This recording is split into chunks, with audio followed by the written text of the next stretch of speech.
sasa akilishuhudiwa nyumbani kwake gavana wa Trans Nzoia George Natembeya. Hii ni baada ya maafisa wa TCI kuwasili nyumbani kwake asubuhi ya Jumatatu ili kufanya msako katika makazi yake.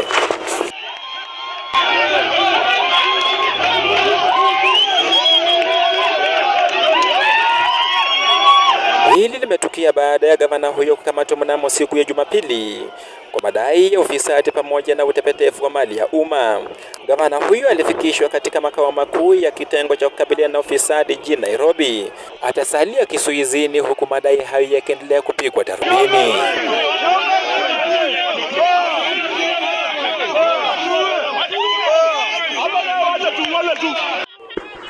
Maelfu ya wakazi wa eneo hilo walimiminika nyumbani kwake wakionekana wenye hamaki, huku wakipiga kelele na kufokea serikali ya Kenya Kwanza na kushutumu vikali hatua ya serikali ya kumtia mbaroni Bwana Natembeya.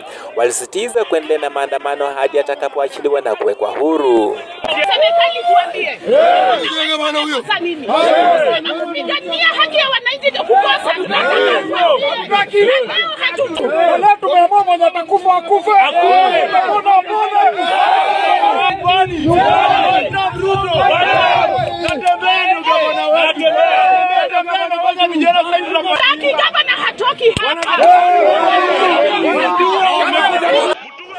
Maji ilipozidi unga iliwalazimu maafisa kukabiliana na ghasia ya kuwatawanya waandamanaji kwa vitoa machozi.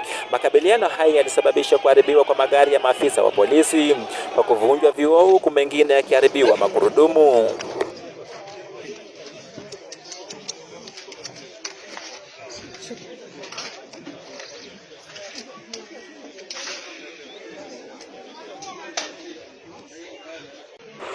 Baadhi ya viongozi wa magharibi wakiongozwa na Eugene Wamalwa walivunja kimya chao huku wakipinga madai ya ufisadi kwake Natembeya, wakiweka wazi kwamba Natembeya ni mweupe kama pamba.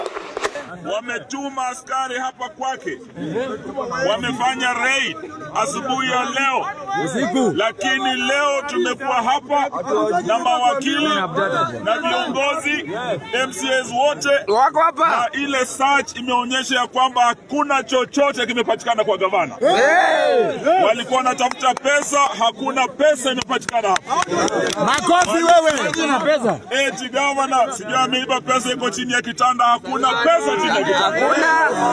Na leo tunasema hii kwa Bwana Zakayo, Bwana Kasongo, ya kwamba wewe upende usipende, wewe ni one tongue. Nikiripoti kutoka Katuzi la Trans Nzoia, jina langu ni Elikana Mwanzo.